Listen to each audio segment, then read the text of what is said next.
কথাবার্তা ইসলামমুখী এই বিষয়টাকে ইসলাম ভীতি হিসাবে উপস্থাপন করা হয়েছে। এটা অত্যন্ত সুপরিকল্পিতভাবে করা হয়েছে। এখন সেটা থেকে উত্তরণ আমরা কিভাবে ঘটাবো, সেটার উত্তরণ নিয়ে আমরা সেটা থেকে উত্তরণ কিভাবে করতে পারি সেই বিষয়ের সেই পথ আপনাদেরকে উন্মুক্ত করতে হবে।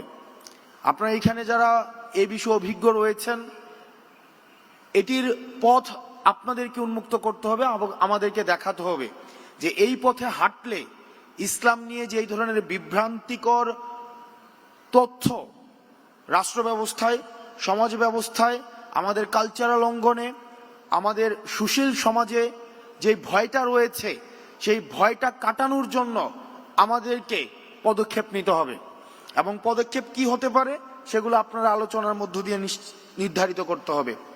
আর আমরা রাজনৈতিক পরিসর থেকে আমরা এটি নিশ্চিত করতে চাই, সেটি হচ্ছে যে আমাদের সমাজে, আমাদের দেশে ইসলামোফোবিয়ার আর কোনো স্থান হবে না।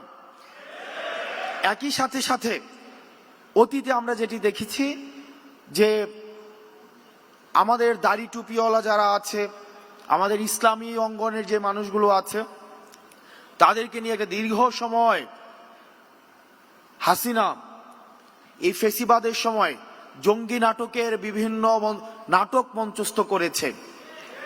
দেশে যেভাবে ইসলামী ফোবিয়াও থাকবে না, একই সাথে সাথে এই জঙ্গি নাটকও আর থাকবে না। একই সাথে সাথে কোনো ধরনের এক্সট্রিমিজমও যেন না ঘটে, সেই বিষয়গুলোতেই আমাদেরকে সচেতন থাকতে হবে।